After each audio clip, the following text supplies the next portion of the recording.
एक बार की बात है, किसी राज्य में एक राजा था जिसकी केवल एक टांग और एक आंख थी। उस राज्य में सभी लोग खुशहाल थे क्योंकि राजा बहुत बुद्धिमान और प्रतापी था। एक बार राजा को विचार आया कि क्यों ना खुद की एक तस्वीर बनवाई जाए। फिर क्या था, देश विदेशों से चित्रकारों को बुलवाया गया और एक से एक बड़े चित्रकार राजा के दरबार में आए। राजा ने उन सभी से हाथ जोड़कर आग्रह किया कि वो उसकी एक बहुत सुंदर तस्वीर बनाएं जो राजमहल में लगाई जाएगी।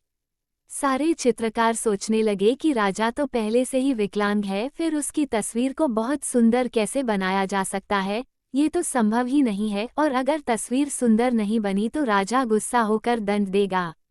यही सोचकर सारे चित्रकारों ने राजा की तस्वीर बनाने से मना कर दिया। तभी पीछे से एक चित्रकार ने अपना हाथ खड़ा किया और बोला कि मैं आपकी बहुत सुंदर तस्वीर बनाऊंगा जो आपको जरूर पसंद आएगी। फिर चित्रकार जल्दी से राजा की आज्ञा लेकर तस्वीर बनाने में जुट गया। काफी देर बाद उसने एक तस्वीर तैयार की जिसे देखकर राजा बहुत प्रसन्न हुआ और सारे चित्रकारों ने अपने दांतों तले उंगली दबा ली। उस चित्रकार ने एक ऐसी तस्वीर बनाई जिसमें राजा एक टांग को मोड़कर जमीन पे बैठा है और एक आंख बंद करके अपने शिकार पे निशाना लगा रहा है।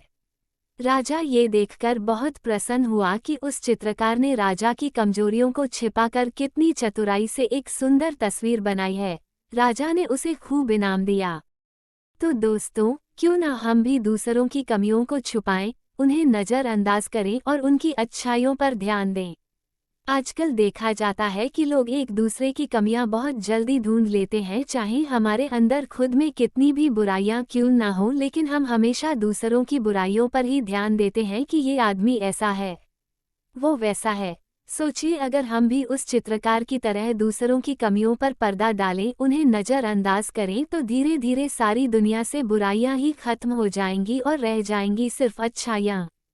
हमें नकारात्मक परिस्थितियों में भी सकारात्मक सोचना चाहिए और इस तरह हमारी सकारात्मक सोच हमारी समस्याओं को हल करती है।